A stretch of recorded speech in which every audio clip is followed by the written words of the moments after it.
Shalom saudara, selamat pagi saudara. Tentu saudara sudah bersiap-siap nih untuk mendapatkan kebenaran ataupun pewahyuan dari Tuhan. Kita masih pada topik yang itu masa persiapan kedatangan Tuhan. Minggu lalu saudara mendapatkan pemahaman apa yang saya jelaskan. Dari apa yang Yesus katakan bahwa dia katakan tentang akhir zaman atau tentang kedatangan mempelai laki-laki menjemput untuk masuk kepada pesta perjamuan perkawinan daripada anak domba. Itu diukur. Itu menjadi hari yang sama dengan penghakiman dan penghukuman terhadap orang-orang fasik. Dan itu merupakan diukur atas murka Allah. Saya katakan murka Allah terhadap diri manusia. Saya sudah bagikan kepada saudara tentang konsep daripada Trinitas. Dan ini menjadi pegangan buat saudara. Menjawab pertanyaan Matius 24 ayat 36 sampai 37 ini. Tentang hari dan saat tidak seorang pun yang tahu, malaikat pun di surga, anak pun tidak, hanya Bapa sendiri. Ini berbicara tentang konsep Trinitas adalah konsep di mana Allah Tritunggal itu berdiri pada posisi yang benar.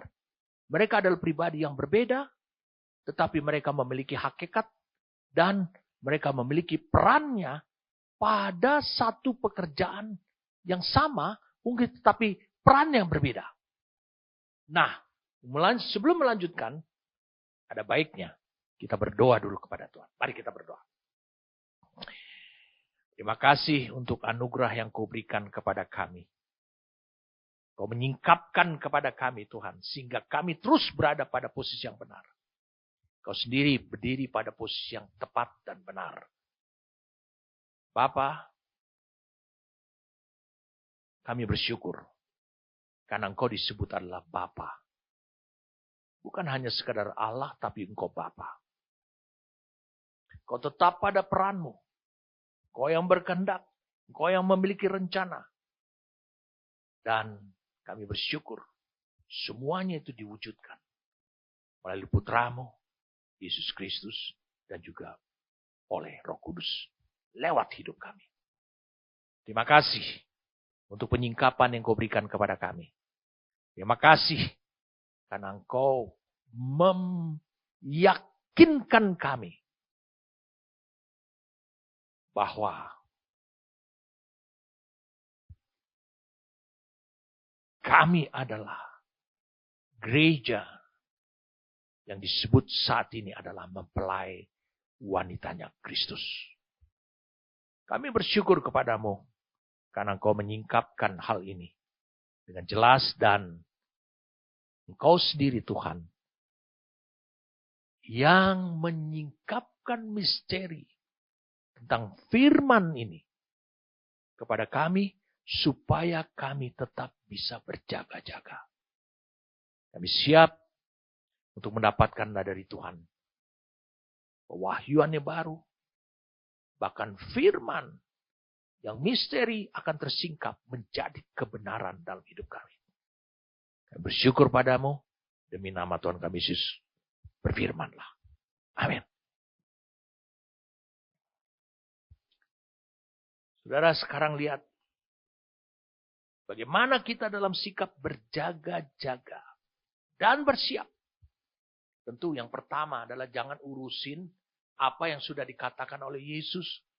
Malaikat aja tidak tahu tanggal, bulan, dan tahun. Hanya Bapa, Anak pun juga tidak. Kita sudah mendapatkan penjelasan. Bukan berarti Yesus tidak maha tahu. Tapi ini berbicara tentang supaya kita hidup dalam ketaatan, yaitu berjaga-jaga dan bersiap-siap.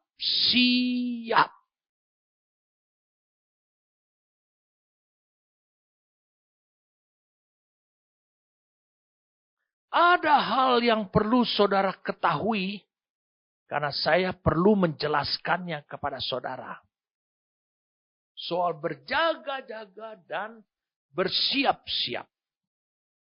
Karena ada dua kategori orang.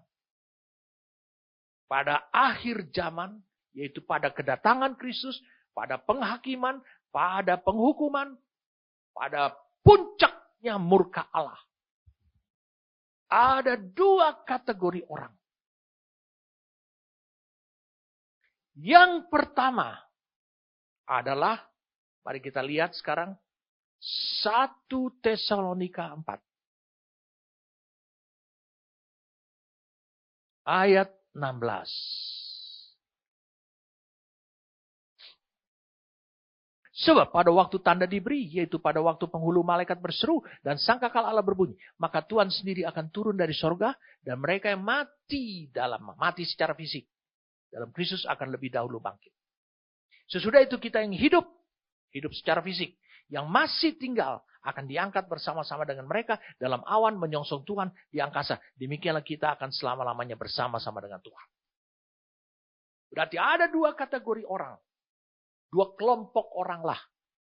Yang pertama, sebelum akhir zaman, kedatangan Kristus, kedatangan mempelai laki-laki itu, dia sudah mati lebih dulu. Dan Alkitab dia diberi anugerah. Ketika Kristus datang, dia akan dibangkitkan. Kemudian, saudara nanti akan saya berikan ayatnya. Dia akan mengenakan jubah atau pakaian tubuh yang tidak binasa. Yang kedua, pada waktu Kristus datang, itu yang pertama kali dulu dibangkitkan. Yang sudah mati. Yang kedua adalah mereka yang masih hidup secara fisik pada waktu Kristus datang. Dan mereka ini akan diubahkan. Mari kita lihat sekarang. 1 Korintus 15.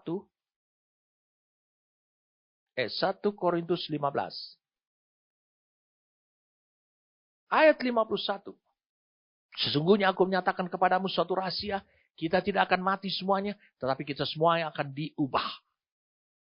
Ini bagi mereka yang hidup. Yang tidak akan mati akan diubah. Pada waktu kita Kristus. Dalam sekejap mata pada waktu bunyi nafiri atau sangkakala. Suffix. Yang terakhir. Sebab nafiri akan berbunyi. Dan orang-orang mati akan dibangkitkan dalam keadaan yang tidak dapat binasa. Dan kita semua akan diubah. Diubah juga menggunakan tubuh yang tidak dapat binasa. Nah, perhatikan ini. Perhatikan ini. Supaya saudara bisa menangkap kebenaran ini. Berarti Tuhan, saya sudah bagikan, memberikan kita tenggat waktu untuk berjaga-jaga dan bersiap sebagai mempelai wanitanya. Itu adalah sepanjang usia kita ini. Secara fisik. Itu tenggat waktu yang cukup. Kita harus berjaga-jaga. Kita harus bersiap-siap. Apa artinya buat kita semua ini? Wah, sederhana saudara. Sekarang makin menjadi mudah buat kita. Bukankah dia meninggalkan kita sebagai mempelai wanita? Dan dia tidak meninggalkan kita untuk kita akhirnya menjadi tidak setia. Dia memberikan pemberian penguat. Apa itu pemberian penguat? Roh Kudus. Apa itu pemberian penguat? Firman. Apa itu pemberian penguat? 5 jawatan hamba-hamba Tuhan. Yang jadi persoalan. Roh Kudus. Firman. Itu jelas. Kebenaran ini nyata. Tidak pernah menyimpang. Tapi 5 jawatan ini bisa menyimpang. Nah, ini sesuatu yang harus perlu saudara pahami sekarang. Kita tidak boleh berurusan lagi dengan kapan tanggal, bulan, dan tahun kedatangan Kristus itu. Tetapi banyak hamba-hamba Tuhan mengumumkan tentang tanggal, bulan, dan tahun kedatangan Tuhan selama ini. Bahkan kadang-kadang mereka tidak menyebutkan tahun, tetapi mereka mengatakan itu sudah sangat dekat karena melihat, ini COVID-19, itu adalah ini seperti ini yang di kitab Wahyunya, seperti ini yang di kitab Danielnya, Zakaria, seperti ini. Berarti setelah ini begini, setelah ini begini, berarti sudah dekat. Wow. Itu tetap mengatakan walaupun dia tidak menyebutkan tanggal, tapi sudah dekat, sudah dekat, sudah dekat. Oke, silakan sudah dekat. Tapi orang akan mempercayai karena tanda-tanda itu.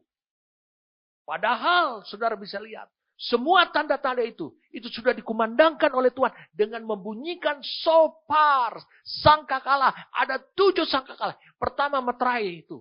Karena gulungan kitab itu diikat dengan 7 meterai. Setelah itu dibuka, lalu kemudian di meterai yang terakhir itu ditulis adalah bahwa ada malaikat yang diberikan 7 sangkakala. 7 malaikat diberikan 7 sangkakala. Jadi sangkakala pada ditiup. Sopar itu ditiup. Sapiks itu ditiup. Apa yang terjadi? Saudara lihat pada tayangannya. Gambaran daripada sopar itu sendiri. Saya katakan saudara lihat. Sopar itu dibuat dari tanduk. Itu seperti ulir. Sehingga ketika ditiup itu, udara di dalamnya itu kalau dilihat dari ujung sini, itu seperti berputar-putar. Angin itu berputar. Dia ada di posisi ini, kembali lagi dia di posisi ini, kembali lagi di posisi ini. Itu seperti berulang-ulang sebelum dia keluar.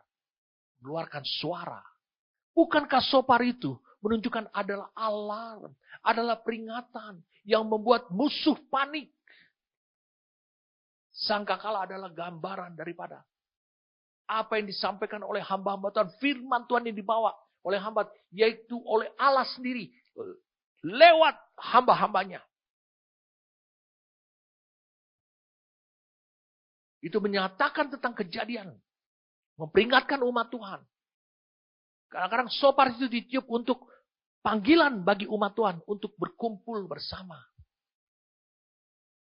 Apa artinya buat kita? Apa hubungannya buat kita?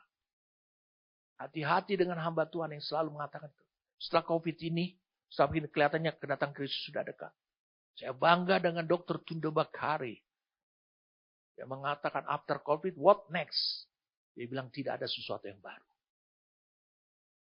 Kita lihat sini, apa maksudnya tidak ada sesuatu yang baru. Di Pengkhotbah 1 ayat yang ke-9. Apa yang pernah ada akan ada lagi.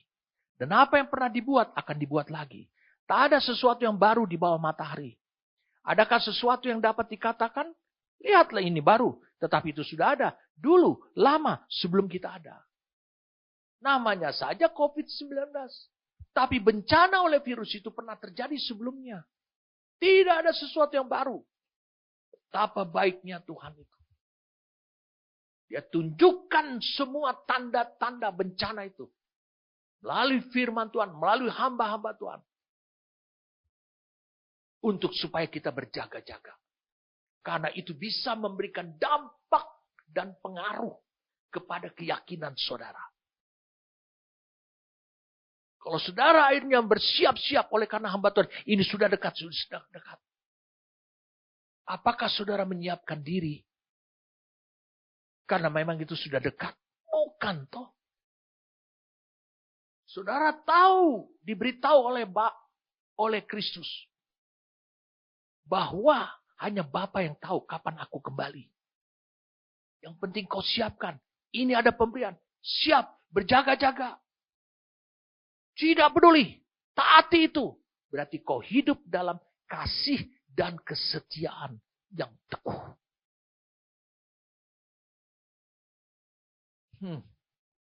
Itu gunanya sopar, saudara.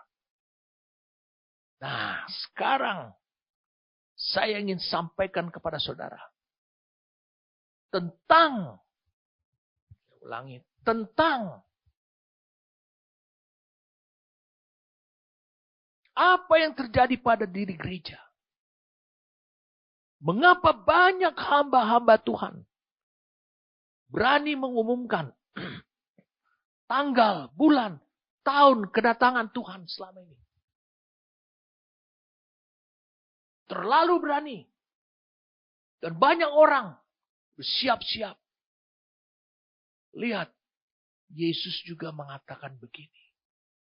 Kalau kita tahu pencuri itu kapan datang, tentu kita akan berjaga-jaga. Akan menjaga rumah kita. Tapi dia mengatakan, kedatangan dia seperti pencuri. Saudara tidak tahu. Hanya Bapa yang tahu. Nah, ini akan berdampak pada hidup saudara. Itu sebabnya banyaknya ketika itu sudah dekat, ketakutan yang terjadi. Saudara kehilangan keyakinan akan status saudara. Bahwa saudara adalah istri sah. Istri hukum. Daripada mempelai laki-laki yaitu Kristus.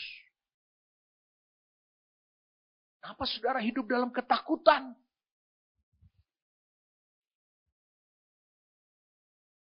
Nah, ini sesuatu yang penting untuk saudara pahami.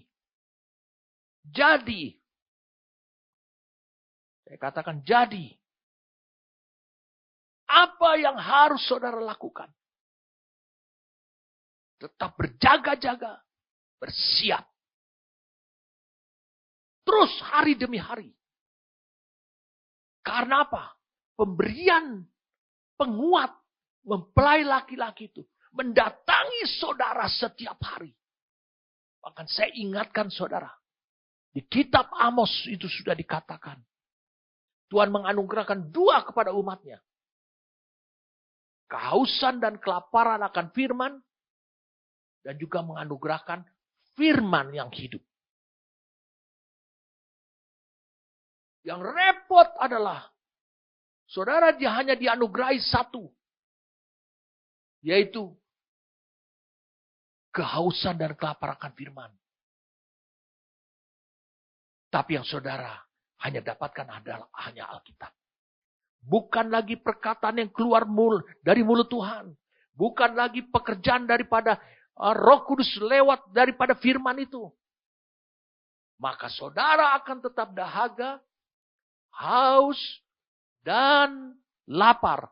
Akibatnya kau akan letih lesu, tidak berdaya. Menjalani kehidupan bersama dengan Tuhan. Berjaga-jaga dan bersiap. Itu sebabnya saudara tidak penting mengurusin kapan dia datang. Saudara diperintahkan untuk berjaga-jaga dan bersiap-siap. Semua kejadian ini, betapa baiknya Allah kita, bahwa itu berulang. Gempa bumi, emang baru tahun ini saja gempa bumi. Tahun yang lalu juga udah ada gempa bumi kok. Yang dahsyat, meluluh lantakan ini, di Turki, di Irak, di Iran. Perang, saudara hanya berpikir hanya Palestina dan Israel yang berperang, atau Hamas dan Israel. Enggak, banyak. Ukraina, Bosnia. Saudara lihat itu berulang. Tidak ada sesuatu yang baru. Nah, mengapa saya katakan orang-orang yang selalu hidup dengan membagikan dan mengulik akhir zaman. Menyampaikannya kepada umat Tuhan. Bahwa tentang akhir zaman itu kita perlu ketahui tanggal pastinya. Mereka beribut soal itu. Saya ingin katakan. Ini adalah pengulangan dosa yang terjadi di Taman Eden.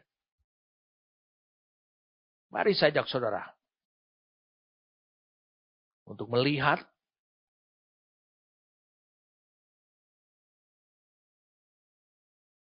Kejadian pasal yang kedua.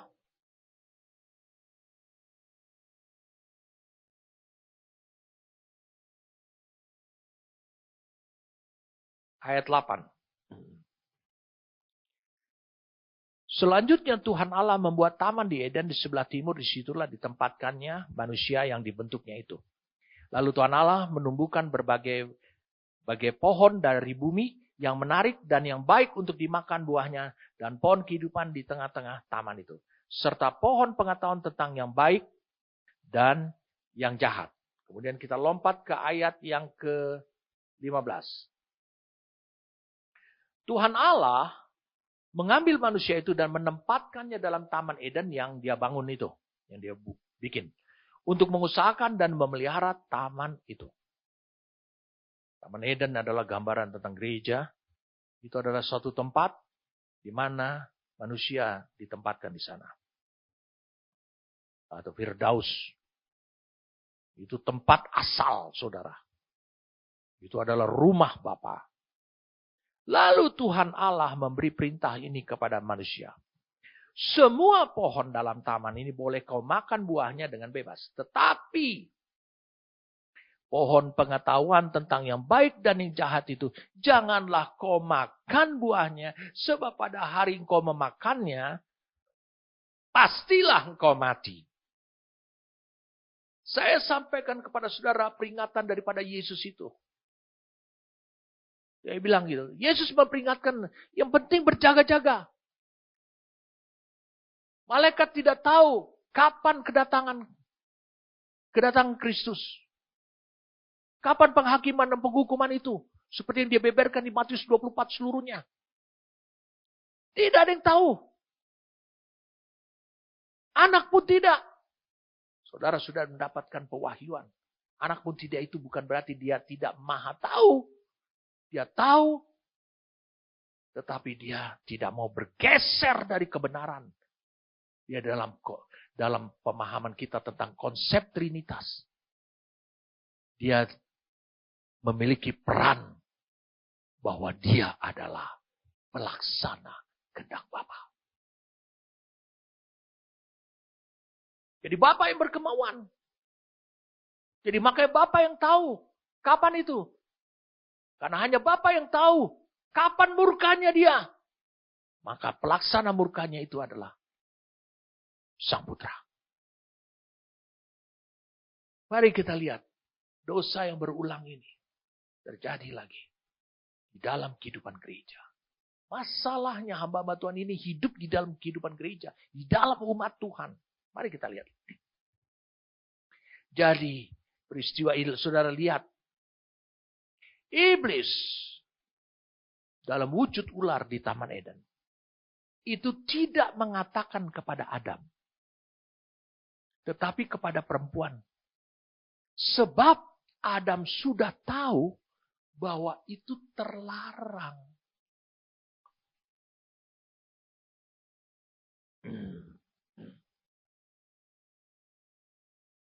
Tetapi iblis itu pinter. Dia datangi si perempuan. Karena kalau dia datangi Adam, tentu dia akan kalah. Adam punya iman. Adam punya keteguhan karena dia mandatarisnya Allah. Dia yang menyampaikan firman tentang Kejadian 2 ayat 17 tadi. Itu kepada Hawa, kepada istrinya. Kita baca sekarang Kejadian 3 ayat 4 dan 5. Tetapi ular itu berkata kepada perempuan itu, ya kalau kau makan, sekali-kali kamu tidak akan mati. Wah, padahal Tuhan berfirman dengan jelas kepada siapa? Kepada Adam. Pastilah engkau mati. Ini sekali-kali kamu tidak akan mati. Tetapi Allah mengetahui bahwa pada waktu kamu memakannya, matamu akan terbuka. Dan kamu akan menjadi seperti Allah, tahu tentang yang baik dan yang jahat. Dosa Adam bukan hanya sekedar makan buah saja. Bukan hanya itu. Ini yang diberitahukan kepada perempuan itu. Yang akhirnya bernama Hawa. Engkau akan menjadi seperti Allah, tahu Mari saya ajak saudara untuk bisa melihat di Amsal 5. Ayat 5. Kakinya turun menuju maut. Langkahnya menuju dunia orang mati. Ini adalah suatu dosa, saya ulangi, dosa yang banyak terjadi di dalam kehidupan gereja. Yaitu, saya ulang lagi, kamu akan menjadi seperti Allah, tahu tentang yang baik dan yang jahat. Jadi Adam bukan hanya sekedar makan buah itu saja. Tapi rupanya dia memiliki keinginan yang tidak semestinya menjadi seperti Allah. Tahu. Jadi ini suatu keinginan yang tidak patut. Saya katakan suatu keinginan yang tidak patut. Dosa ini terus ada. Bahkan di dalam diri jemaat. Ingin menjadi seperti Allah. Tahu kapan kedatangan Kristus. Ingin seperti Allah Bapa. Tahu tanggal, bulan, tahun. Apakah ini sudah dekat atau tidak?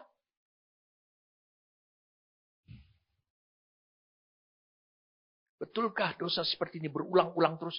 Ya, di umat Tuhan. Mari kita baca sekarang, saudara. Hosea.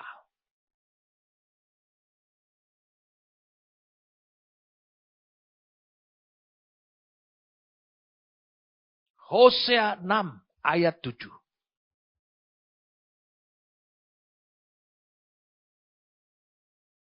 Tetapi mereka itu, maksudnya ini umat Tuhan, bangsa Israel, telah melangkahi atau melanggar perjanjian atau ikat janji di Adam. Bukan di Adam nih. Ikat janji seperti Adam. Di sana mereka telah berkhianat terhadap aku. Supaya lebih jelas, mari kita buka Amplified Bible, bukan Amplified Classic Bible, tapi Amplified Bible. Saudara lihat pada tayangan. But they like Adam, tetapi ini seperti Adam, have transgressed the covenant. There they have dealt treacherously against me. Terjemahan bebasnya berkata gini. Namun mereka seperti Adam telah melanggar ikat janji. Di sana mereka telah melakukan pengkhianatan terhadap aku. Jadi dosa mereka ini adalah dosa seperti Adam. Kalau saudara ingin tahu kapan, tentu saudara tidak akan berjaga-jaga lagi. Atau saudara akan berjaga-jaga tapi karena ketakutan. Karena saudara menganggap bahwa saudara sama seperti orang fasik yang kalau Kristus datang, saudara akan dihukum. Maka engkau menyia-nyiakan iman yang Allah anugerahkan pada hidupmu. Dan bahkan engkau menyia-nyiakan pengorbanan Kristus. Engkau menyia-nyiakan Roh Kudus, firman, dan para hamba-hamba Tuhan 5 jawatan. Jadi, saya ulangi sekali lagi. Keinginan yang tidak semestinya nih. Ini adalah suatu keinginan sesuatu yang tidak patut. Menjadi seperti Allah.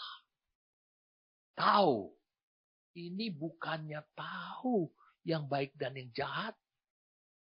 Tahu menjadi seperti Allah. Karena kewenangan Allah Bapa adalah apa?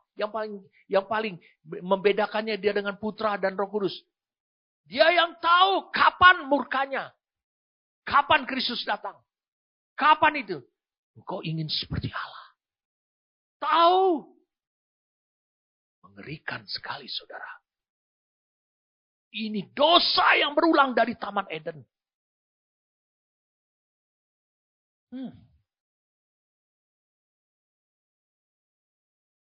Mari kita lihat. Hosea 6. Dosa mereka adalah seperti Adam. Saya akan tunjukkan pada saudara. Bukankah ini banyak terjadi dikotbahkan di dalam kehidupan gereja? Tentang akhir zaman. Mari saudara, saya lihat sekarang Hosea 4. Ayat yang ke-6. Umatku binasa karena tidak mengenal Allah. Ini. Karena engkau lah yang menolak pengenalan itu. Engkau yang menolak. Engkau pengen tahu. Kau bukan ingin mengenal Allah, tapi engkau mau sama seperti Allah. Tahu. Engkau lah yang menolak pengenalan itu. Maka aku menolak engkau menjadi imamku. Gila. Imam itu adalah orang yang layak. Orang yang berkenan. Untuk menghampiri Allah. Dan karena engkau melupakan pengajaran Allahmu. Melupakan apa yang diajarkannya. Apa yang difirmankan. Maka aku juga akan melupakan anak-anakku generasi berikutnya. Ini dosa yang akan terjadi terus menerus. Mari kita lihat sekarang Hosea 6 ayat 6. Sebab kata Tuhan. Tadi pengenalan. Sebab kata Tuhan. Aku menyukai kasih setia dan bukan korban sembelihan. Aku menyukai kasih setia dan bukan korban sembelihan. Dan menyukai pengenalan akan Allah. Lebih daripada korban-korban bakaran. Tetapi mereka. Nah ini lawan. Itu telah. Kalau Amplified Bible tadi yang kita baca. Melanggar. Ikat janji. Untuk tidak makan. Lalu kemudian melangkai perjanjian ini di Adam. Di sana mereka telah berkhianat terhadap aku. Mereka menjadi pengkhianat. Pengkhianat itu gambaran orang yang tidak setia. Saudara bisa menangkap sekarang? Ini kehidupan banyak terjadi di gereja. Ingin tahu seperti Allah tentang kapan, tanggal, bulan, tahun. Bukankah kita adalah mempelai wanita daripada Kristus? Bukankah hubungan kita dengan Kristus adalah seperti suami dan istri? Jadi dosa yang dihubungkan dengan Tuhan menginginkan kasih setia. Tuhan menginginkan pengenalan akan Allah. Pengenalan akan Allah. Pengenalan akan Dia. Kasih setia kepada Dia. Itu yang dilanggar oleh Adam. Berarti ini berbicara tentang hubungan dua kekasih. Kalau kau kenal kekasihmu, saudara ngerti? Tentu engkau akan terus. Tentu engkau akan terus mencintai dia. Makanya orang Indonesia mengatakan tak kenal maka tak sayang. Dan karena kau kenal dia, maka kau kenal dia sebagai istri. Kau kenal dia sebagai suami. Maka kasih setia akan menyelimuti hidupmu.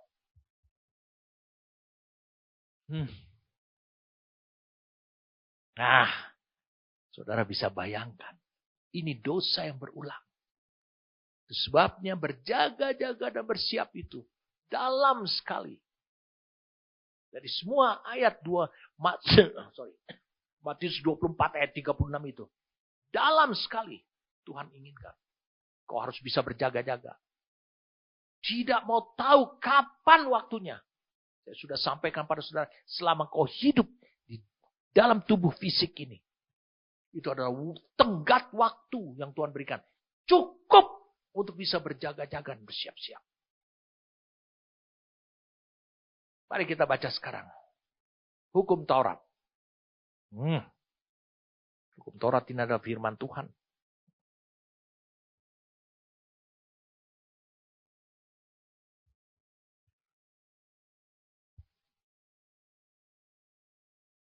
Kita lihat sini.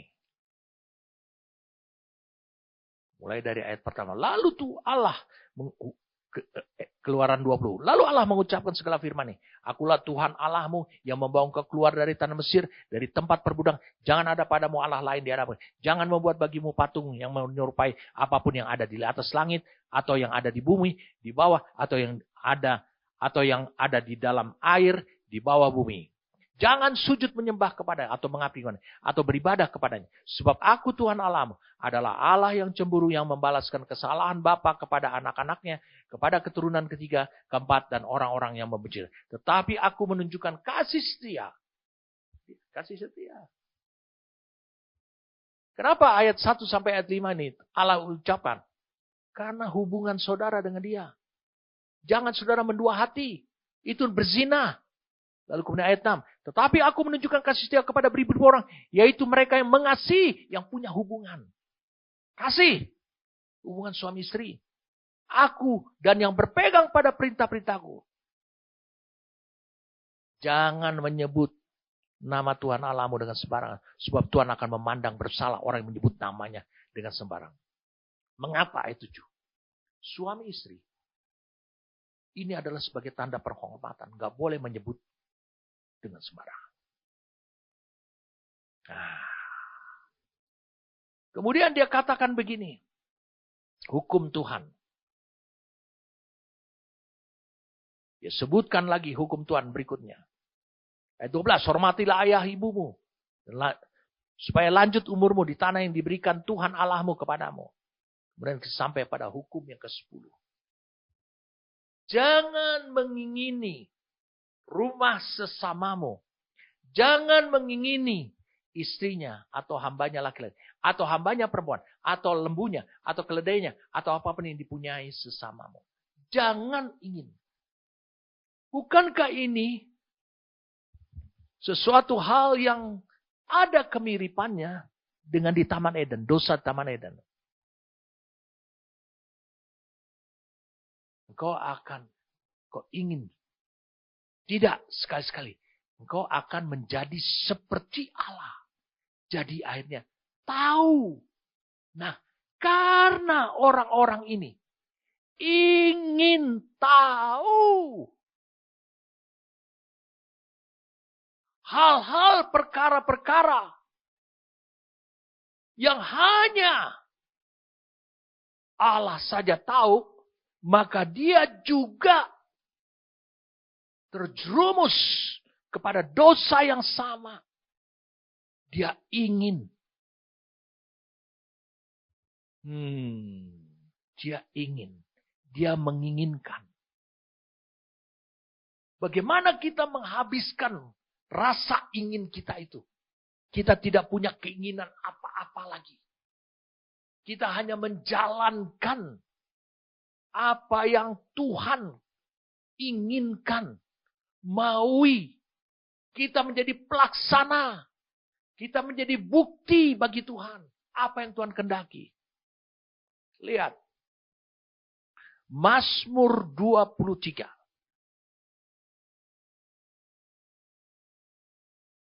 Belum dulu.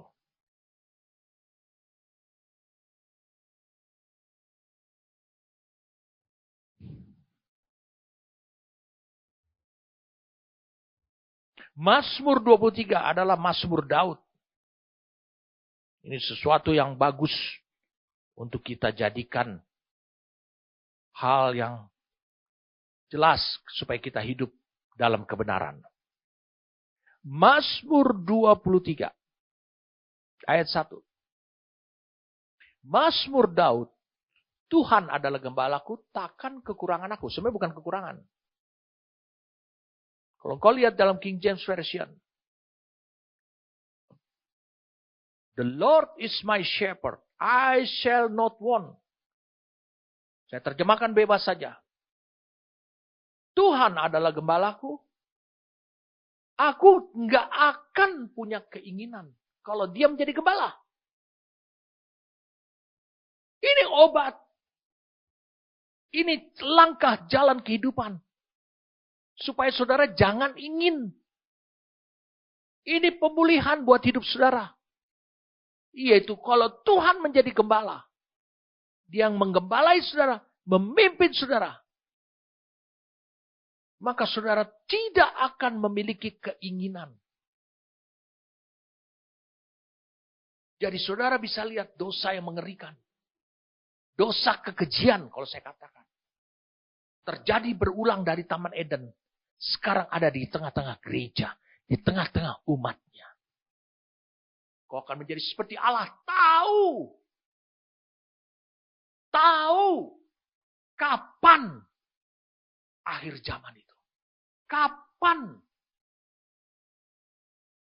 Kristus datang? Kapan murka Allah itu? Saya sudah sampaikan, jelaskan. Yesus berkata, belajarlah. Lihatlah peristiwa pada zaman Nuh. Sama. Saudara kan tahu kan? Lihat, perhatikan baik-baik. Setelah mereka berdosa karena mereka. Adam berdosa, Hawa, perempuan itu berdosa, atau Hawa lah kita sebutkan, supaya lebih mudah. Berdosa. Saudara bisa lihat kemudian. Di Kejadian 3 selanjutnya. Apa yang terjadi? Saudara bisa melihat adalah dosa yang baru muncul. Runtut. Gitu.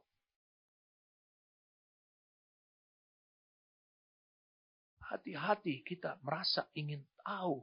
Kita ingin tahu, tetapi kita tahu itu adalah porsinya Tuhan. Kita ingin seperti Allah. Kita ini gambar dan rupanya Dia. Dosa baru Adam, saudara bisa lihat itu. Apa yang terjadi dengan dosa baru Adam di Kejadian 3.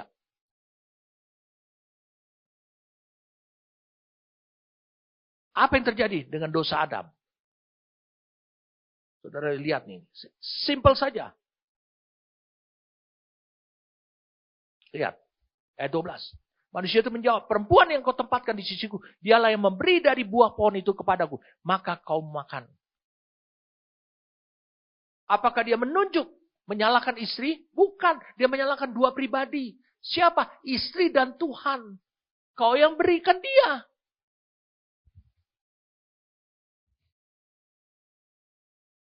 Saudara bisa lihat. Kau yang berikan dia. Ini dosa. Ini yang disebutkan di Hosea tadi. Berkhianat. Waduh. Kok kau yang berdosa, Adam? Kau yang nyalain aku lagi. Berkhianat. Saudara mengerti arti kata berkhianat? Kata Hosea, itu adalah berarti awalnya pertama. Hubungan Adam dengan Adam, Hawa, dan Allah. Itu seperti kekasih. Itu dosa baru.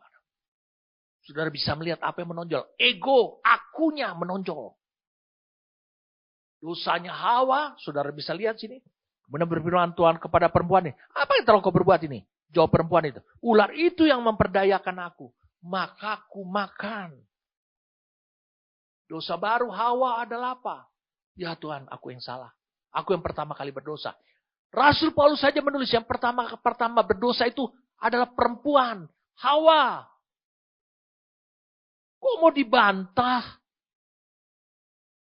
Tapi dia menyalahkan siapa? Ular. Ular melihat kiri kanan.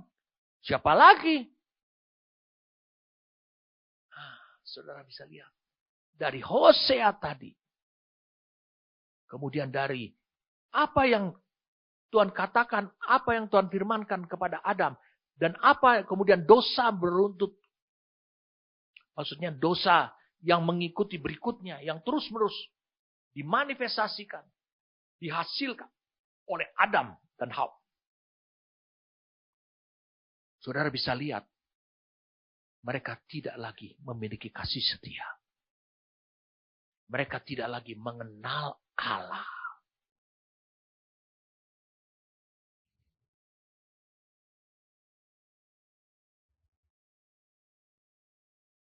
Sekarang kita kembali. Jadi saudara jangan ingin tahu. Itu adalah dosa. Berjaga-jaga dan bersiaplah. Yang penting saudara berjaga. Enggak, Tuhan suruh saya berjaga-jaga. Saudara harus menjaga diri saudara. Jangan dikontaminasi. Jangan dipengaruhi oleh keinginan-keinginan. Jadikan Tuhan Gembala oleh keinginan-keinginan. Ingin tahu kapan. Apakah sudah dekat. Memburu seminar mereka. Gak ada gunanya saudaraku. Itu seperti saudara cikal bakal untuk mengulang dosa Taman Eden itu lagi. Saya ingin bagikan ini. Tuhan terus selalu ingin menjaga dalam kasih setianya hubungan Allah dengan saudara. Itu bukannya hubungan antara Allah dan manusia saja. Karena hubungan Allah dan manusia itu mudah rapuh. Tapi dia membuat saudara seperti suami dan istri. Luar biasa. Saudara sudah mendapatkan pemahaman. Paralel dengan kedatangan anak manusia. Yang dikatakan mempelai laki-laki itu. Menjemput mempelai wanita. Paralel dengan itu juga. Itu sama seperti kejadian Nuh. Dan bersamaan dengan ketika Kristus datang. Untuk menjemput gerejanya. Yang telah siap. Untuk masuk pada perkawinan anak domba. Itu adalah rencana agung Allah. Maka kenapa disebut rencana agung Allah? Karena di situ puncaknya murka Allah juga. Untuk menghakimi dan menghukum orang fasik. Membersihkan bumi ini dari dosa. Dan saudara bisa lihat. Bisa pahami sekarang.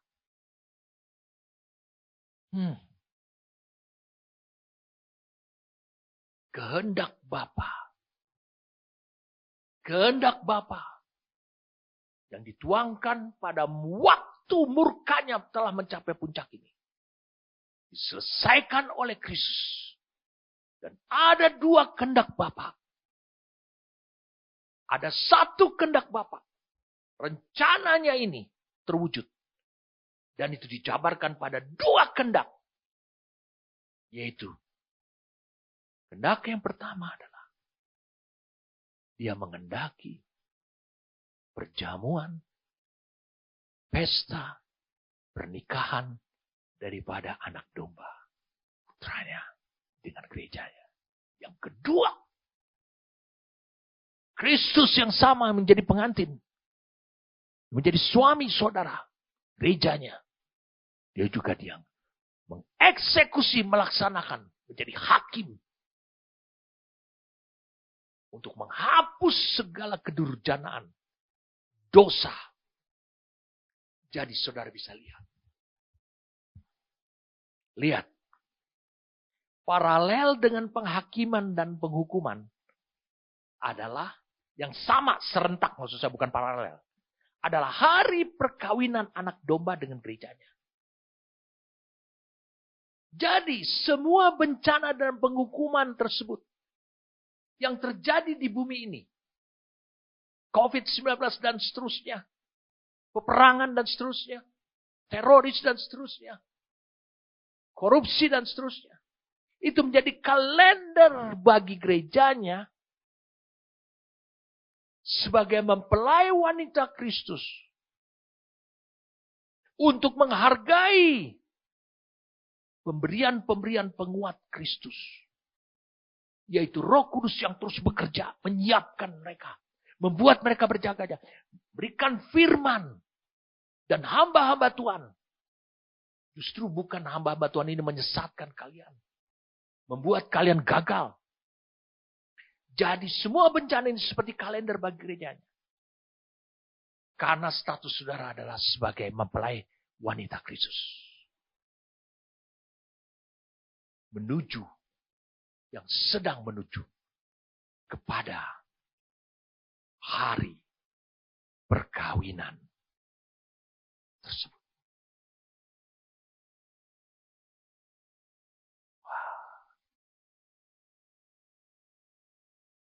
Nah, saya rasa saya sudah cukup untuk menyingkapkannya kepada saudara. Apa yang disebut dengan berjaga-jaga, apa yang disebut dengan penghukuman, tanda-tanda akhir zaman ini, saudara sudah cukup memahami. Sekarang, bukankah ini adalah tahapan yang ke-10? Hari perkawinan. Daripada anak domba. Lihat saudaraku. Saya ingin supaya saudara memahami dengan benar. Katakan memahami dengan benar. Situasi ataupun rencana ini akan bisa menjadi, saya katakan, cepat datangnya. Saya ulangi, cepat datangnya. Kristus datang segera. Sebelum saudara dipanggil Tuhan. Atau sesudahnya. Tidak masalah. Tapi kita harus siap untuk pernikahan anak domba itu. Nah, kalau begitu apa yang lagi yang disebut berjaga-jaga dan bersiap-siap? Bagaimana kita tidak terlibat pada situasi seperti itu? Bagaimana mungkin? Saya ingin kalian kembali lagi pada Lukas pasal 18 yang saya pernah bagikan dahulu. Lukas pasal yang ke-18. Perumpamaan tentang janda dan hakim yang lalim. Terus menerus tiap hari menyusahkan dia. Belalah aku, belalah aku, belalah aku. Saudara bisa lihat.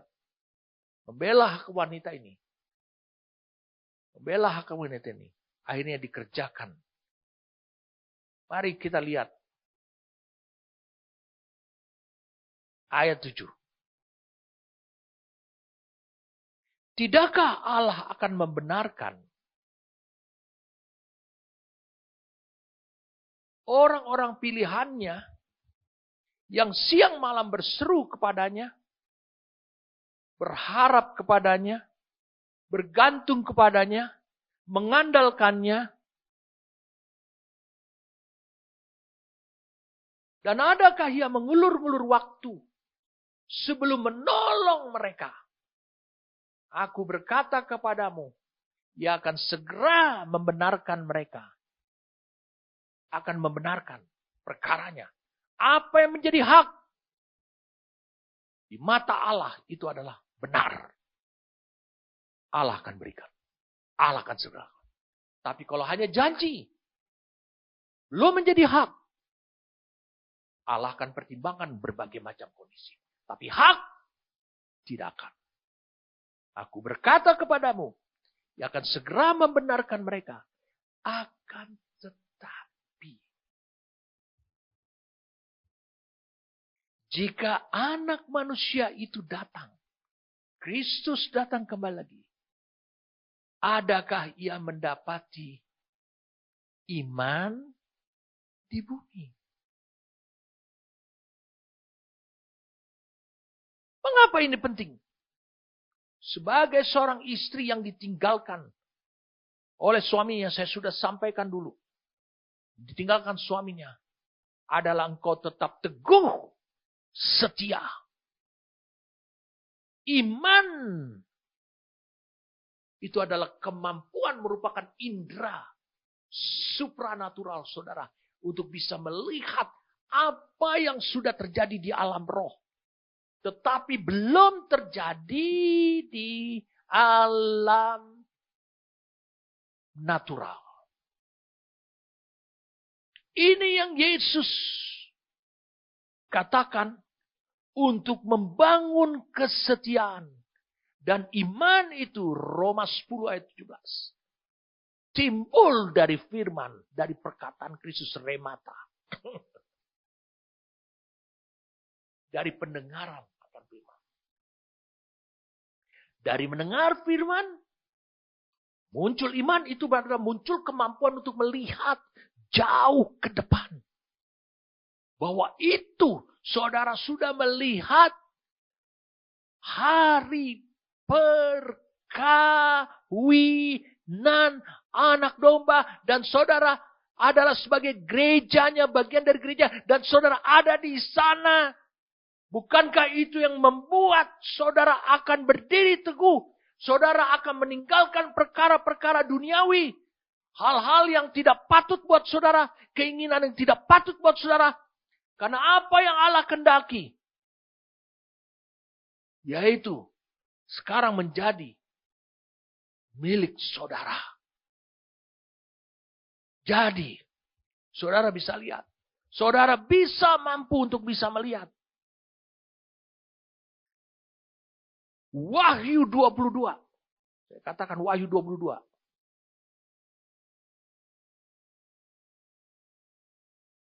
Ayat 20. Ini ayat yang mau menjelang terakhir. Penutup.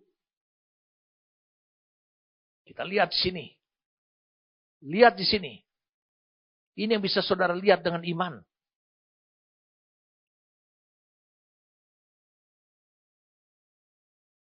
Dari ayat 1.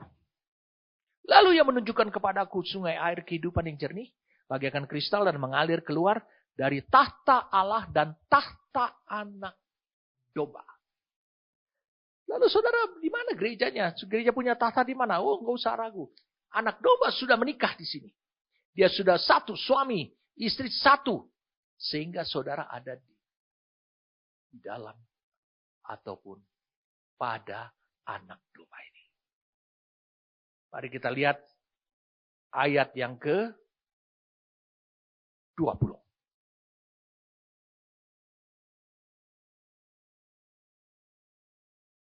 Mari kita lihat.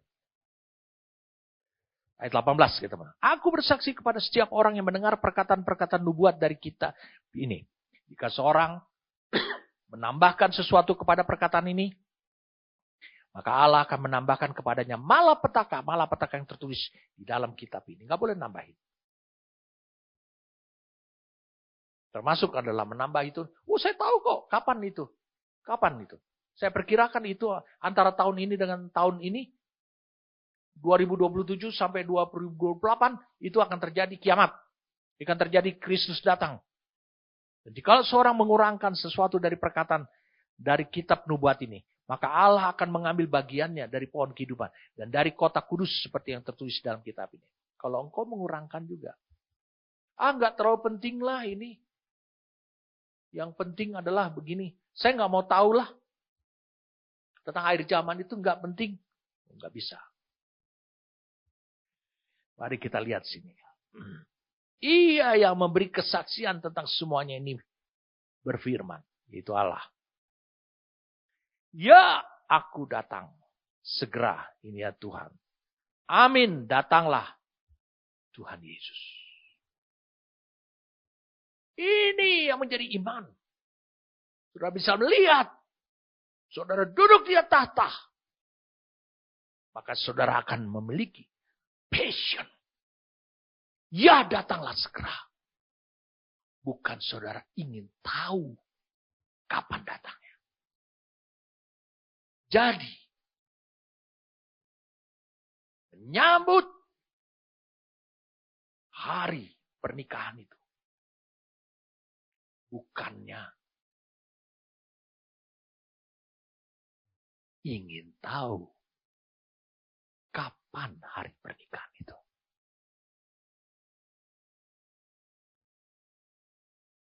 Kalau demikian, saudara tidak akan berjaga-jaga. Saya ingin sebelum mengakhirinya katakan ini. Di Matius pasal yang ke-25.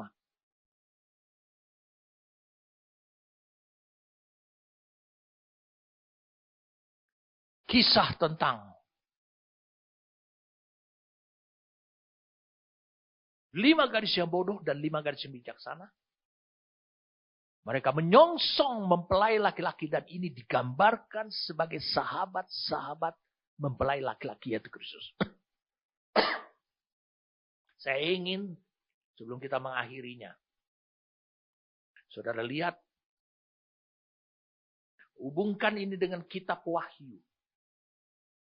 Sebelum mempelai Kristus datang, selalu dikumandangkan tentang shofar.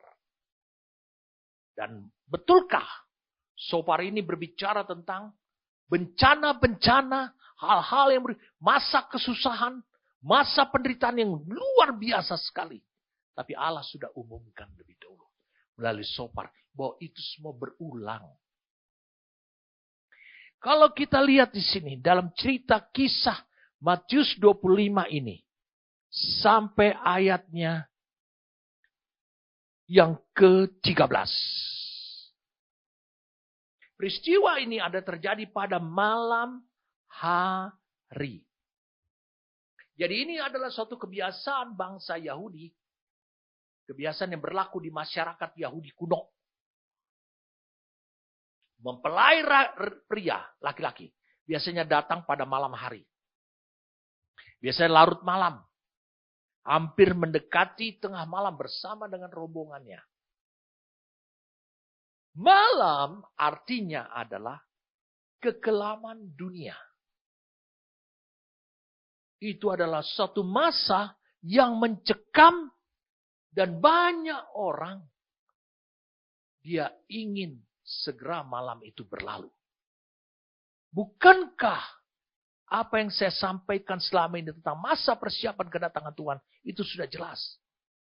Bahwa bersamaan serentak di masa sebelum kedatangan Kristus itu ada prosesi di sorga yang berakibat terjadinya di bumi. Yaitu meterai pertama dibuka sampai ke-7. Lalu kemudian sangkakala pertama ditiup sampai sangkakala yang ke-7. Dan itu ternyata kejadian berdampak. Banyak korban, banyak kematian, banyak bencana terjadi di muka bumi ini. Itu adalah suasana malam sebenarnya. Jadi shofar itu sudah memberitahu. Dan tetapi shofar itu juga memberitahukan bahwa mempelai Kristus juga datang.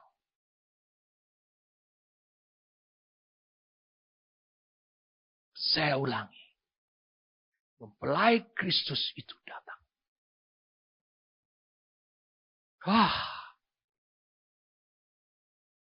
Tuhan memperingatkan.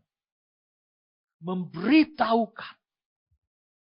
Bahwa semua kejadian ini itu lewat shofar. Itu berulang. Tapi yang perlu kau dengar. Kau tidak termasuk kepada bagian daripada orang yang dihukum dan dihakim oleh Tuhan. Mempelai itu datang bukan sebagai hakim buat hidupmu. Mempelai itu datang. Diberitahu oleh shofar itu. Sangkakala itu.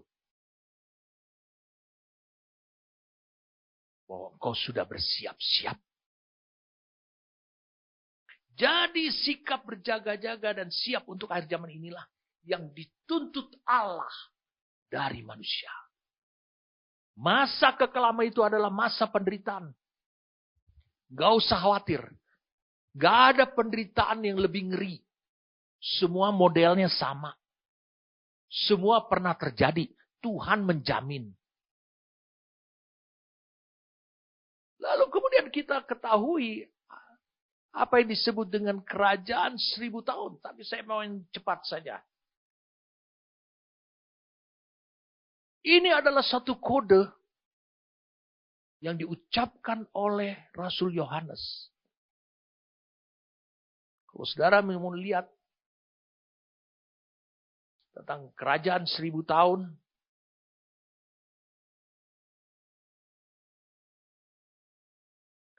Itu hanya pada penulisannya Yohanes saja. Dan Petrus.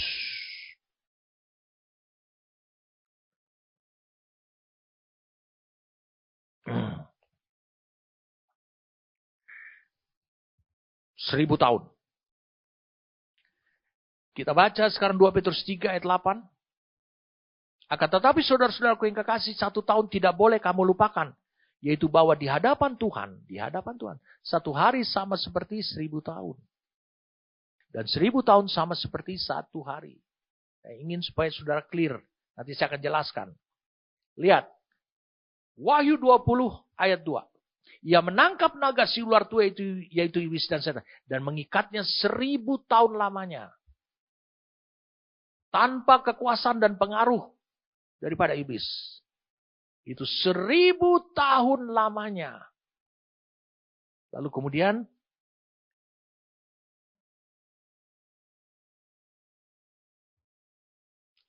ayat 4 lanjut. Lalu aku melihat tahta-tahta dan orang-orang yang duduk di atasnya. Ini iblis kan diikat. Kepada mereka diserahkan kuasa untuk menghakimi. Aku juga melihat jiwa-jiwa mereka yang telah dipenggal kepalanya. Karena kesaksian tentang Yesus dan karena firman Allah. Yang tidak menyembah binatang itu dan patungnya. Dan yang tidak juga menerima tandanya pada dahi dan tangan mereka. Dan mereka hidup kembali dan memerintah sebagai raja bersama-sama dengan Kristus untuk masa 1000 tahun. Inilah istilah disebutkan kerajaan 1000 tahun. Kita lihat kemudian ayat 5. Tetapi orang-orang mati yang lain. Ini yang harus saudara. Yang lain. Tidak bangkit sebelum berakhir masa 1000 tahun ini. Inilah kebangkitan yang pertama. Kita harus clear apakah ini 1000 tahun kalender. Karena ada yang tidak mati, bangkit. Yang mati yang tidak bangkit. Mungkin dia orang percaya. Kemudian kita lihat lagi. Di ayat yang kita berbahagia dan kuduslah ia yang mendapat bagian dalam kebangkitan pertama. Jadi mempelai kalau saudara menyiapkan hidup saudara. Berjaga-jaga bersiap. Selama hidup dalam tubuh ini. Saudara tetap memelihara bahwa saudara adalah diakui oleh Tuhan sebagai adalah mempelai wanita Kristus yang saudara berjaga-jaga bersiap-siap. Maka saudara ketika saudara mati sebelum Kristus saudara akan mengalami kebangkitan. Itu disebut kebangkitan pertama. Bukan kebangkitan kedua. Kematian yang kedua tidak berkuasa lagi atas mereka. Maka saudara dikatakan 1 Korintus 15. Saudara menggunakan jubah pakaian yang tidak dapat binasa. Kematian yang kedua tidak berkuasa lagi atas mereka. Tapi mereka akan menjadi imam-imam Allah. Dan Kristus. Dan mereka akan memerintah sebagai raja. Bersama-sama dengan dia. 1000 tahun lamanya. Nanti kita akan clearkan. 1000 tahun ini apa saudara? Wah, sehingga saudara akan sampai kepada titik di mana saudara akan apa?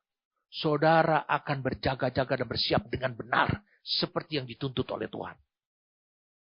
Ayat 7. Dan setelah masa 1000 tahun itu berakhir. Iblis akan dilepaskan dari penjaranya diikat. Dia nggak berdaya.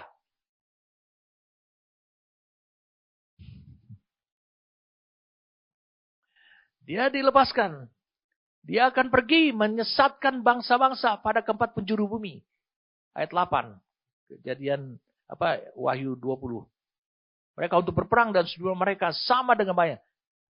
Lalu saudara bisa lihat sini. Ayat 11. Lalu aku melihat suatu tahta putih yang besar. Yang duduk di atasnya dan di hadapannya. Lenyaplah bumi dan langit. Tidak ditemukannya. Itu yang pertama. Dan saudara melihat. Saudara bisa melihat. Di sini.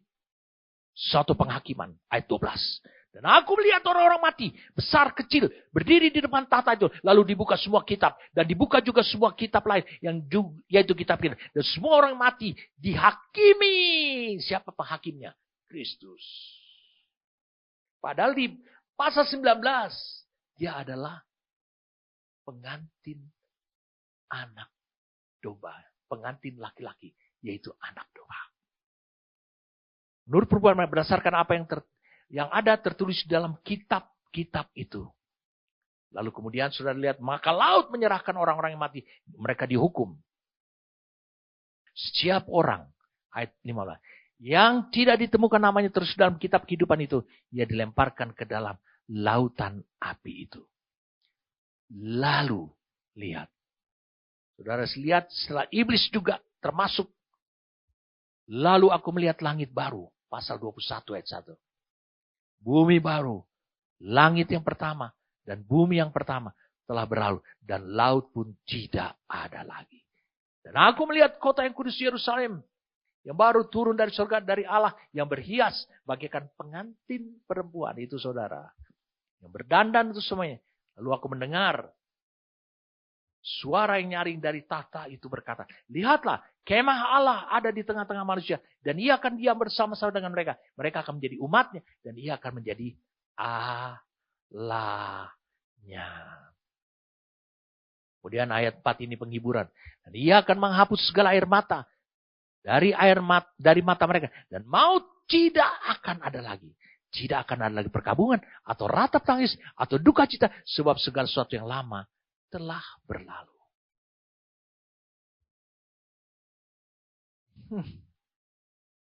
Luar biasa saudara. Saudara bisa lihat sekarang. Lihat. Ayat 9. Maka datang seorang dari ketujuh malaikat yang memegang ketujuh cawan yang penuh dengan ketujuh malapetaka terakhir itu. Lalu ia berkata kepadaku, marilah ke sini. Aku akan menunjukkan kepadamu pengantin perempuan mempelai anak domba. Lalu di dalam roh yang membawa aku ke atas sebuah gunung yang besar lagi tinggi dan menunjukkan kepada kota yang kudus itu Yerusalem turun dari surga dari Allah. Dia tunjukkan pengantin perempuan itu gerejanya. Tapi yang dilihat adalah Yerusalem yang megah, yang diproduksi, yang dibangun dari surga turun ke bumi. Kota itu penuh kemuliaan Allah. Itu menjadi tempat kehidupan bagi banyak orang. Kota itu turun dari surga ke bumi. Itulah gereja. Saudara menjadi contoh. Saudara menjadi naungan kehidupan yang ideal, yang sempurna bagi banyak orang. Karena saudara adalah gerejanya.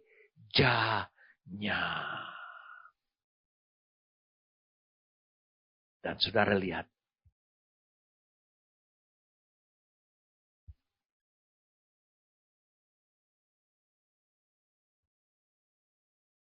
Iblis selesai. Kita masuk pada Wahyu 22. Duduk di tahta terlihat. Anak domba. Mengapa? Hanya anak domba. Bukan gerejanya. Karena suami adalah anak domba. Istri adalah gerejanya. Dan mereka sudah masuk dalam pernikahan. Mereka boleh campur menjadi satu. Sebab yang duduk di tahta hanya terlihat anak domba. Kita kembali lagi kalau begitu. Harus clearkan sebelum kita berdoa. Kerajaan 1000 tahun itu adalah. Itu hanyalah satu kode yang sudah dikenal oleh jemaat mula-mula. Sehingga Yohanes ketika menulis itu. Petrus menyebutkan 1000 tahun. Itu bukan dimaksudkan adalah 1000 tahun kalender. Lihat, Kristus pemberitaannya 1000 tahun. Berarti tidak kekal dong. 1000 tahun. Itu dari angka 1. Dan angka 1 itu adalah angkanya Tuhan. Milik Tuhan. Faktor Tuhan. Berarti angka 1000 itu. Arti kata adalah tidak terbatas. Arti kata adalah tidak terhingga. Yesus penguasa bagi kerajaan 1000 tahun. Artinya, Kristus penguasa dalam kerajaan yang tidak terbatas. Atau tidak ada batasannya. Tuhan tidak terikat kepada dimensi manusia. Sebab dia memiliki dimensi yang tidak terbatas. 2 Petrus 3 ayat 8, saudara lihat. Petrus mengatakan, satu hari di hadapan itu 1000 tahun menurut manusia. Artinya 1000 tahun adalah masa yang tidak bisa dijangkau oleh manusia. Karena tidak ada seorang pun manusia yang pernah hidup di dunia ini. Hidup 1000 tahun. Yang paling tua adalah Metusalah. 969 tahun. Makanya dia katakan itu seperti hari kemarin. Jadi ukuran manusia bukanlah ukuran Tuhan. Jadi 1000 tahun di sini untuk menunjukkan waktu yang tidak terjangkau manusia. Tapi bagi Allah itu seperti kemarin. Juga bisa diartikan 1000 macam kekuatan. 1000 macam kekuatan di alam semesta ini. Itu bersumber dari satu kekuatan. Yaitu kekuatannya Allah. Jadi kerajaan 1000 tahun adalah masa yang tidak bisa diukur menurut dimensi ukuran manusia. Jadi hal-hal yang tidak terhingga, tidak terjangkau, yang ada di itu semua, yang ada di alam ini, semesta alam ini, itu bersumber dari Allah. Itu sama seperti pengkodoan. Saudara tahu tuh? Nih, lihat nih. Saya ingin saudara membuka Kejadian 1 ayat 1.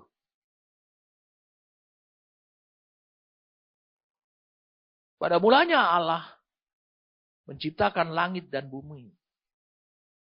In the beginning, God created the heaven and the earth. King James Version.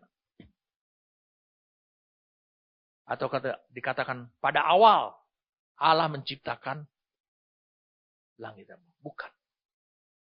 Sebenarnya kalau dalam bahasa Ibraninya itu diucapkannya tidak demikian. Itu salah. Kejadian 1 ayat 1 bukanlah pada mulanya.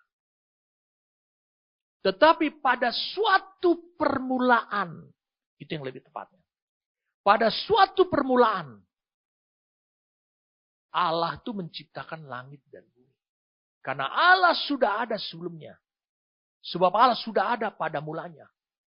Bahkan rencana dia terhadap saudara, hidup saudara, terhadap gerejanya, terhadap apa yang akan terjadi di muka bumi ini. Itu sudah ada sebelum dia menciptakan langit dan bumi. Jadi kalau kita lihat, sekarang kita bisa mengerti. Saudara bisa memahami. Ya sama seperti pengkodean yang dibuat oleh Rasul Yohanes. Saudara bacalah di Wahyu 13 ayat 16 sampai 18. Ya, baca di situ. Wahyu 13. Kemudian kita akan berdoa.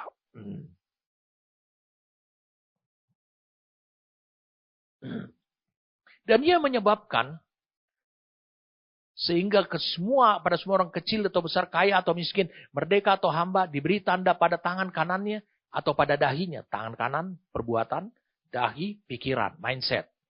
Dan tidak seorang pun dapat membeli atau menjual selain daripada mereka yang memakai tanda itu, yaitu nama binatang itu atau bilangan namanya. Saudara bisa lihat, akan terjadi suatu bencana di mana orang dalam sistem perdagangan, dalam sistem ekonomi, dalam sistem penghidupan, harus mengikuti cara berpikirnya pada tanda binatang itu, yaitu antikris. Yang penting di sini ialah hikmat. Barang siapa yang bijaksana, baiklah ia menghitung bilangan binatang itu. Karena bilangan itu adalah bilangan seorang manusia. Dan bilangannya adalah 666.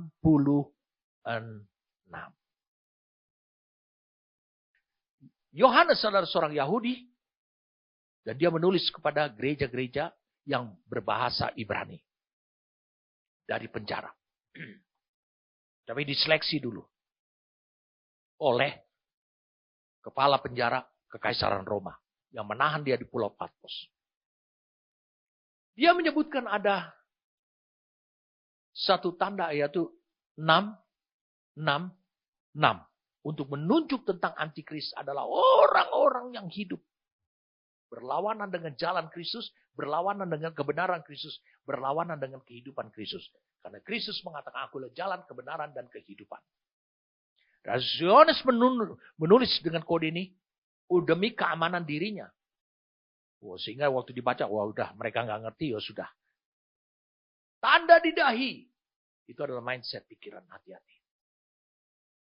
Tanda di tangan, itu tingkah laku atau perbuatan. Bahkan dia pernah menulis di Wahyu 17 ayat 6-9 tentang kode tentang perempuan. Itu tentang berbicara tentang perempuan itu adalah kerajaan Roma. Karena dia sebutkan ada 7 gunung di situ. Roma memiliki 7. Jadi saya ingin supaya saudara clear. Di orang Ibrani tidak ada artinya angka 666. Tidak ada artinya. Yang ada arti adalah 666. Mereka mengerti itu artinya antikris.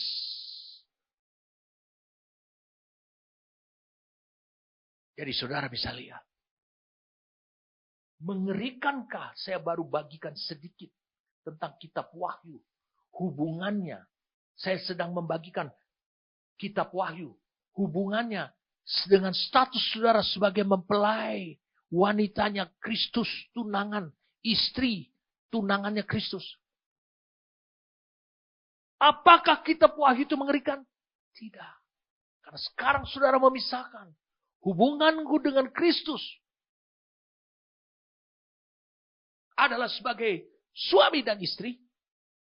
Berarti semua bencana, semua kengerian, semua masa penderitaan. Meskipun Kristus mengatakan masa penderitaan itu dipercepat. Karena kalau tidak demi orang-orang pilihan Tuhan. Apa arti? Saudara mengerti toh? Setelah saya jelaskan. Tentang rasa ingin tahunya orang. Kapan ini? Kapan ini berakhir? Kapan ini? Mereka tidak berpegang pada Pengkhotbah 1 ayat 9-10. Bahwa ini semua itu seperti sudah diberitahu Tuhan, itu adalah tidak ada sesuatu yang baru. Berarti saudaraku. Membaca kitab Wahyu sedikit saja. Ataupun saudara menguasai seluruhnya. Akan membuat saudara bersuka cita. Karena apa? Kengerian yang ada. Tidak ada hubungannya. Dengan hubungan yang aku pelihara. Yang aku jaga. Yang aku terus siapkan. Antara aku dengan Kristus. Ada surat kontrak perkawinan. Antara aku dan Kristus. Di surat itu adalah dasar hukum di sorga dan di bumi. Di surat itu, aku dituntut setia. Karena dia pasti datang. Untuk aku. Membawa aku ke suatu pesta perjamuan. Bukan ke suatu penderitaan. Itulah porsi buat mempelai wanita. Jadi masa persiapan kedatangan Tuhan. Sangat penting sekali. Saudara berjaga-jaga, bersiap-siap. Saudara perlu tahu bahwa Kristus datang bukan hanya untuk menjemput saudara dan masuk pada pesta perkawinan anak. Tapi dia datang juga menjadi hakim. Dia datang juga membawa kerajaan Bapa memerintah 1000 tahun, yaitu kerajaan tanpa batas. Tidak berhingga. Karena dia juga datang melaksanakan murka Allah. Tapi bukan untuk saudara. Itu sebabnya berdirilah teguh. Saya katakan berdiri teguh. Tetaplah setia. Terimalah pemberian-pemberian penguat. Roh Kudus. Firman. Dan hamba-hamba Tuhan. Rasul, nabi, gembala, pengajar, dan penginjil. Itu dianugerahi Tuhan. Karena saudara adalah mempelai wanita Kristus. Yang masih hidup di bumi ini. Jadi saudara berjaga-jaga dan bersiap-siap. Selama hayat di kandung badan. selama masih hidup. Dan Allah menganugerahkan waktunya kapan saudara meninggal. Itu adalah waktu yang cukup. Nanti pada hari kedatangan Kristus, saudara akan dibangkitkan dan saudara termasuk dalam kebangkitan yang pertama. Apa artinya kebangkitan pertama? Adalah orang-orang yang layak. Yang disebut ada istri Kristus. Orang-orang yang layak untuk menjadi penggenap rencana agung Allah sepanjang masa. Amin. Terima kasih Tuhan.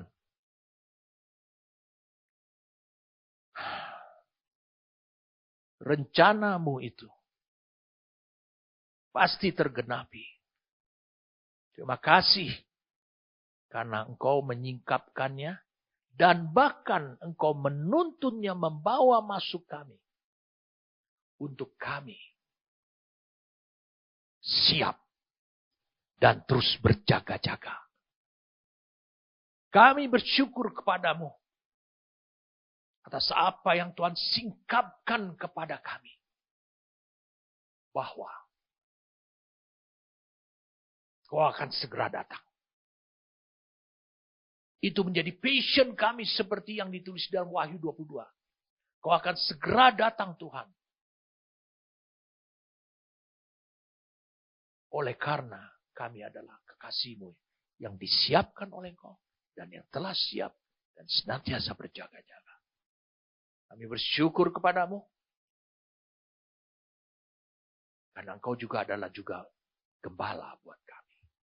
Sehingga kami tidak akan ingin tahu. Makasih karena itu menjaga kami. Kami bersyukur padamu untuk penerangan daripada firman-Mu ini. Karena pekerjaan Roh-Mu yang kudus nyata dalam hidup kami. Makasih Tuhan kalau Engkau membawa kami sedemikian jauhnya, menyiapkan kami di masa penantian ini. Untuk kami siap masuk pada hari perkawinan anak domba itu. Kami bersyukur untuk firman-Mu ini. Terima kasih untuk penyingkapan ini. Demi nama Tuhan kami Yesus Kristus. Amin.